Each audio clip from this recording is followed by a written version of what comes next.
सन 1912 का ऐतिहासिक समय। अटलांटिक महासागर की विशाल लहरों पर शान से तैरता हुआ टाइटैनिक। ये कोई साधारण जहाज नहीं था, ये था इंसानी सोच, तकनीक और भव्यता का एक ऐसा संगम जिसे पहले कभी नहीं देखा गया था। टाइटैनिक अपने विशाल आकार और रॉयल डिजाइन के लिए जाना जाता था। उसके डेक पर चमकते हुए रोशनी, सफेद धातु की परतें और हवा को चीरती उसकी नाक, जैसे इतिहास खुद समुद्र में तैर रहा हो।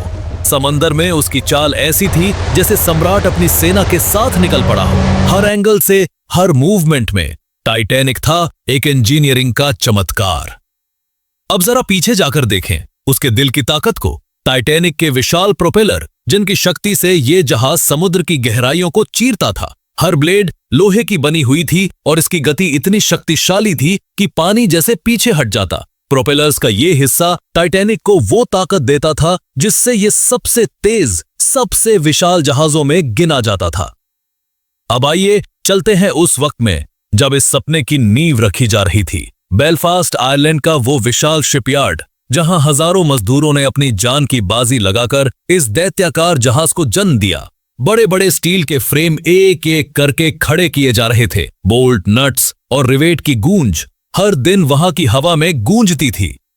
टाइटैनिक को तैयार करने में 3 साल लगे और हर दिन एक नई चुनौती लेकर आता। इसका इंजन रूम एक पूरा शहर था अपने आप में, जहां दर्जनों बॉयलर और भट्टियां लगी थी। उसी में वो ताकत थी जो टाइटैनिक को अटलांटिक की लहरों से भिड़ने लायक बनाती थी। अंदर का इंटीरियर किसी लग्जरी होटल से कम नहीं था। शानदार झूमर, गोल्डन रेलिंग्स, आलीशान डाइनिंग हॉल और शानदार केबिन्स, जहां उच्च वर्ग के लोग राजसी जीवन जीते थे। हर कोना बारीकी से डिजाइन किया गया था।